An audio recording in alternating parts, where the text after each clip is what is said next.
Hi friends. आपका स्वागत है अपने YouTube channel Virat Kohli of electrical engineering में।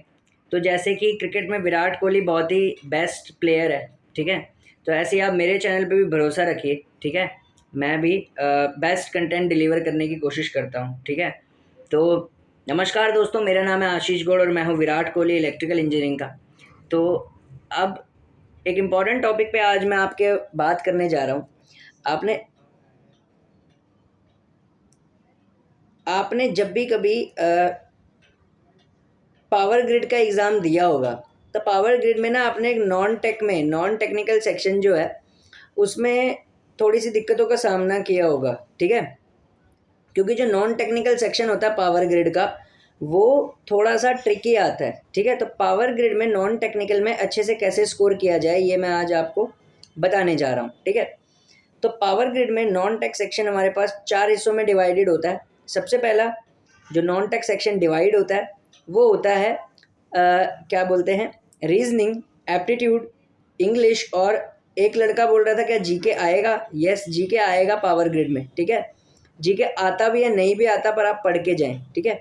सबसे पहले पावर ग्रिड में जो नॉन टेक में आपको ज़्यादा से ज़्यादा स्कोर करना है वो करना है रीजनिंग से। क्यों? रीजनिंग पावर ग्रिड में हमेशा मॉडरेट लेवल की आती है, ठीक है। तो आपको पावर ग्रिड में जो स्कोर करना है वो रीजनिंग से बहुत अच्छा करना है, ठीक है। रीजनिंग के आपको 10 से 12 क्वेश्चन देखने को मिलेंगे और आपके मैक्सिमम अटेम्प्ट करने की कोशिश करनी है। जब आप रीजनिंग कर लेंगे तो मैथमेटिक्स पावर ग्रिड की बहुत हाई लेवल की आती है। मैथमेटिक्स आपको जज करनी है कि आपके लायक है या नहीं, क्योंकि टाइम पावर ग्रिड में बहुत कम होता है, ठीक है। यूपीपीसीएल के पेपर से मुश्किल है पावर ग्रिड निकालना। क्यों? पावर ग्रिड में टाइम लिमिट है। यूपीपीसीएल निकालना आसान है पावर ग्रिड से, क्योंकि यूपीपीसीएल में टाइम बहुत ज़्यादा होता है, 3 आवर्स का, ठीक है। तो मैं मान के चलता हूँ कि पावर ग्रिड आप तभी निकाल पाएंगे जब आप स्पीड में तेज हैं। लेकिन यूपीपीसीएल में अगर आप कॉन्सेप्ट में तेज हैं, स्पीड में तेज नहीं भी हैं, तब भी आप निकाल सकते हैं उसको। तो सबसे बड़ी बात आपको क्या करना है कि जो तैयारी करनी है वो कुछ इस तरीके से करनी है कि आप एग्ज़ाम को इस तरीके से टारगेट करें कि जो डेफिनेट टाइम है उसमें आप मैक्सिमम से मैक्सिमम कर सकें। तो देखिए पावर ग्रिड में जो मैथ्स आती है, यानी कि क्वांटिटेटिव एप्टीट्यूड जो आता है, बहुत ही टफ लेवल का आता है। इसका जो लेवल होता है काफ़ी ऊपर होता है, ठीक है। तो आपको क्या करना है इसमें ना, छाँट छाँट के देखना है। जैसे फॉर एग्जांपल कोई टाइम एंड वर्क का क्वेश्चन आता है, अगर वो 1 मिनट से ज़्यादा ले रहा है आपने छोड़ देना है। चाहे जितनी मर्जी लंबी कैलकुलेशन हो रही हो, आपने फिर ईजी वाले को देखना है। जो जो क्वेश्चन ईजी होंगे क्वांटिटेटिव एप्टीट्यूड यानी मैथ्स में, उसको ही अटेम्प्ट करना है। मान लो जैसे पावर ग्रिड में आपको कोई क्वेश्चन मिला, अब वो क्वेश्चन अगर आप 1 मिनट में कर पा रहे हो तो ठीक है। जैसे प्रॉफिट लॉस का क्वेश्चन है, यही रैंक डिसाइडर होता है पावर ग्रिड में, ठीक है। कि मान लो जैसे कोई क्वेश्चन आया आपसे, बन रहा, बन गया ठीक है, नहीं आया स्किप करो, ठीक है। फिर बन गया ठीक है, नहीं आया स्किप करो। यहाँ पे आप ऐसे नहीं है कि बाद में मार्क फॉर रिव्यू के लिए रख लोगे, किसी के लिए रख लोगे, क्योंकि इसमें टाइम नहीं होता।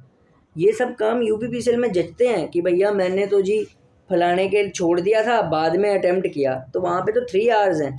यहाँ पे आवर्स बहुत कम है। पावर ग्रिड 2 घंटे का पेपर होता है सिर्फ, ठीक है। तो आपको बड़ी जल्दी अटेम्प्ट करना पड़ता है। तो जो क्वेश्चन आएगा मैथ का करना, नहीं आएगा बाहर फेंक दो, ठीक है। Profit loss, time work, time distance, इनके क्वेश्चन अगर आपसे 1 मिनट में बनते हैं, ठीक है, लेंथी आए छोड़ो। फिर उसके बाद जो नेक्स्ट टॉपिक आपका रहेगा वो रहेगा इंग्लिश का। इंग्लिश में एंटोनिम सिनोनिम पे आपको कम भार देना है, क्योंकि जो नॉर्थ इंडियन होते हैं उनके एंटोनिम सिनोनिम कमज़ोर होते हैं, ठीक है। क्योंकि इंग्लिश वीक होने की वजह से, क्योंकि वो हिंदी पे ज़्यादा कमांड अच्छी रखते हैं नॉर्थ इंडियंस बच्चे जो होते हैं।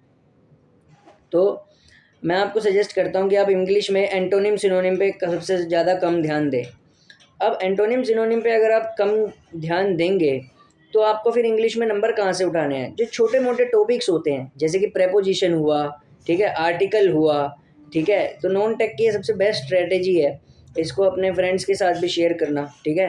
कोई इतनी अच्छी स्ट्रेटेजी आपको बताएगा नहीं, ठीक है। जैसे आर्टिकल हो गए, ठीक है, प्रेपोजिशन होगी, ठीक है, एक्टिव वॉइस हो गया, पैसिव वॉइस हो गया, यहाँ से नंबर आप बटोर सकते हो। क्योंकि एंटोनिम सिनोनिम आप पढ़ने जाओगे वो अनंत है, वो आपकी किस्मत पे डिपेंड करता है। मान लो किसी ने कोई एंटोनिम पढ़ा या सिनोनिम पढ़ा, अब अनगिनत में से कोई उसने पढ़ा, वो एग्ज़ाम में आ गया तो हो जाएगा। सो एंटोनिम सिनोनिम पे आपको ज़्यादा टाइम वेस्ट करने की ज़रूरत नहीं है। तो आपको क्या करना है, प्रेपोजिशन करनी है, आर्टिकल्स और एक्टिव वॉइस, पैसिव वॉइस, ठीक है, मॉडल्स, वर्ब्स, ठीक है, और कॉम्प्रिहेंशन।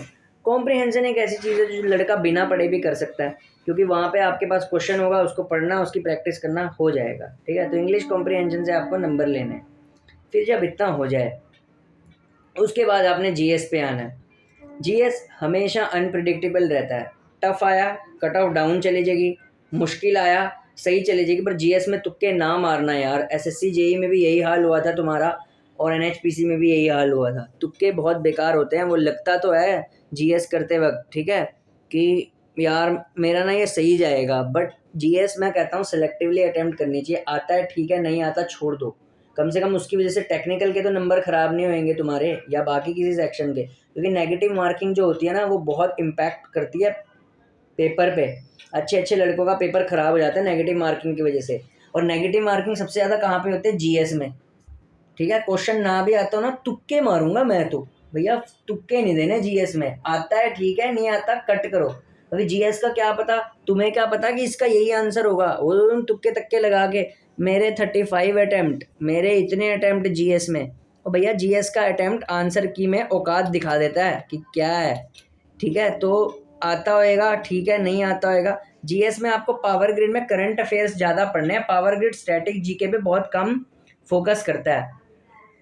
वो हमेशा फोकस करता है करंट अफेयर्स पे। तो करंट अफेयर्स पढ़ के जाना। तो मैंने बोल दिया नंबर कहाँ से बटोरने हैं पावर ग्रिड में। एक तो आपने बटोरने हैं करंट अफेयर्स से, दूसरे आपने बटोरने हैं इंग्लिश ग्रामर से, तीसरे आपने बटोरने हैं रीजनिंग से, नॉन टेक में। एप्टीट्यूड हो नहीं पाएगा अगर टफ आया। मैथ्स का लेवल बहुत हाई होता है इसमें, ठीक है। कुछ कुछ क्वेश्चन बहुत ही मुश्किल पा देता है ये मैथ्स के, ठीक है। तो थैंक यू। अगर वीडियो पसंद आई तो शेयर करना दोस्तों के साथ, ठीक है यार। कई लोग ना, मतलब क्या है यार, ऐसे नहीं बोलना चाहिए। मैंने एक वैकेंसी के बारे में ही तो थोड़ा गलत बताया ना, बाकी तो सब कुछ सही बताया, ठीक है। फिर उसमें बोल देना झूठ, ये नवंबर में, झूठ अब तो दिसंबर में आएगी, ठीक है। तो यार देखो, वैकेंसीज की वीडियोस मेरी कभी कभी गलत चली जाती हैं। जैसे कि मैंने बोला था कि उसकी इतनी इतनी देर बाद आएंगी वैकेंसीज, क्योंकि वैकेंसीज को प्रिडिक्ट किया जाता है। प्रिडिक्शन का मतलब होता है आकलन लगाना। वो सही भी जा सकता है, वो गलत भी जा सकता है, लेकिन स्ट्रैटेजी गलत थोड़ी ना बताता हूँ मैं। स्ट्रैटेजी तो बहुत अच्छी बताता हूँ मैं, मन की बात करता हूँ, ठीक है। तो वैकेंसी के बाद ऐसे बोल देना झूठ, ठीक है, ये अच्छी बात नहीं है, ठीक है। तो जिसने ये लिखा था ना झूठ झूठ, उसने अगर वीडियो देख ली हो तो उसको लग रहा होगा कि यार ऐसे मुझे नहीं बोलना चाहिए था, ठीक है। तो ऐसे ही है, ठीक है। तो भैया तैयारी करो अच्छे से, ठीक है। एक है यार मेरी सब्सक्राइबर है एक, वो ना चपड़ चपड़ करती रहती है हमेशा, ठीक है। तो उसका मुंह नहीं बंद होता, ठीक है, उसका चपड़ चपड़ चलता रहता है हर वीडियो में, ठीक है। तो ऐसा ही है एक, ठीक है। तो उसने उल्टा सीधा लिखना ही होता है, ठीक है। तो भैया बाय।